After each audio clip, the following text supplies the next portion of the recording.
meron tayong option dito na 2,000, 50,000, 200,000, 500,000, 2 million, and 5 million na diamonds with the GCash equivalent. Yo, what's up guys? Welcome back dito sa ating channel, and today, re-reviewin natin yung isa sa mga OG earning application dito sa Play Store. Mag-like and mag-subscribe ka na kaibigan dito sa ating channel at mag-join ka na rin sa Telegram natin para sa ating daily giveaway ng GCash.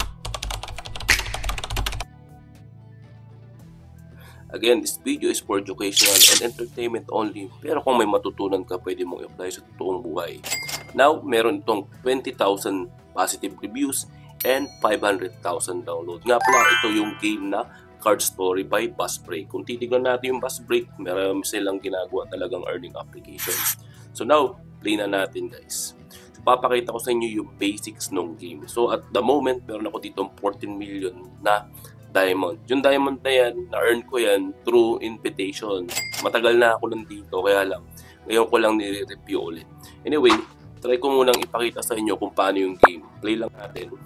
Ang goal ng itong game na to is bubuin lang natin yung image.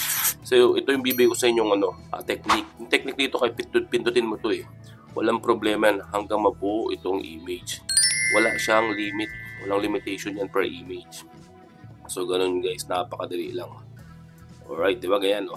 Pwede mong pindutin kung ano man ang pindot mo dyan. Walang problema. Pero syempre, kung nag-iisip kang mabuti, mas mabilis mo masosolve yung puzzle. What? So puzzle lang naman ito, napaka-basic lang naman guys. So yan. Alright, so hanapin natin yung 1, hinahanap ko sa gilid, di ba? Okay. So malamang ito yun, and sa gitna. So pwede mong pindutin yan, regardless kung ilang beso pindot, walang bawas. And after nun, makaka-gain ka ng different cards. Different cards na yan, maaari mo kompleto yung mga iba't ibang deck katulad ng Pets, Kingdom, Candy World, Game Gear, etc. So once na mapuno mo yan, pwede ka mag-gain ng diamond or yung mga treasure box. So anyway, pakita ko pa sa inyo isang game. So meron pa tayong tinatawag na energy sa taas, papakita ko yan. Ayan yung energy. Yung energy na yan, meron tayong 30 energy at nag-replenish naman yan everyday, walang problema. So pakita ko ulit sa inyo paano yung game. Okay, napaka-basic lang, di ba? Kukumpletuhin lang natin yung image. And yun, maaari na tayo makapag-earn ng diamonds. Alright. So, hinahanap natin sa gitna. So, possible ito yun. And sa gilid naman, ito yun malamang. Alright.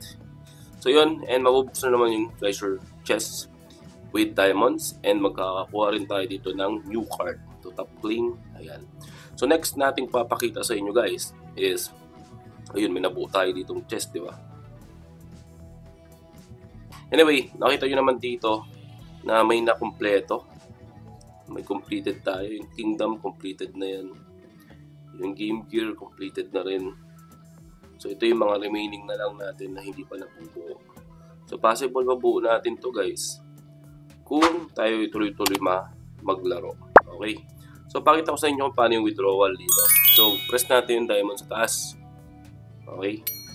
So, meron tayong option dito na 2,000, 50,000, 200,000, 500,000, 2 million, and 5 million na diamonds with the GCash equivalent. Yun yung maganda dito guys, pwede nating i-trade into GCash. So tingnan natin history natin, nabura na. So parang every week nagbubur sila ng history. Anyway, since meron akong 14 million dito, pwede ko na ma-withdraw yung 5 million which is equivalent to 500 GCash. Click ko na and press yung withdraw. Okay, so papakita niya dito kung tama ba yung number ko. So kung tama, pwede mong pindutin yung withdraw. Kung hindi, press mo yung button na change GCash account. So sa akin, tama naman, press ko na yung withdraw. Alright, so ganun lang kasimple yung pag-withdraw dito sa Card Story. And still, active pa rin naman siya sa Play Store. So probably, ito ay still paying na application or game. Nakita nyo, withdraw success. You will receive 500 within 24 hours. So, hindi ko na ipapakita sa inyo pumasok sa GCash ko. Sa tingin ko, legit naman ito. And kung may bawal natutunan din sa ating video, please like, share, and subscribe. Hanggang sa muli. Paalam.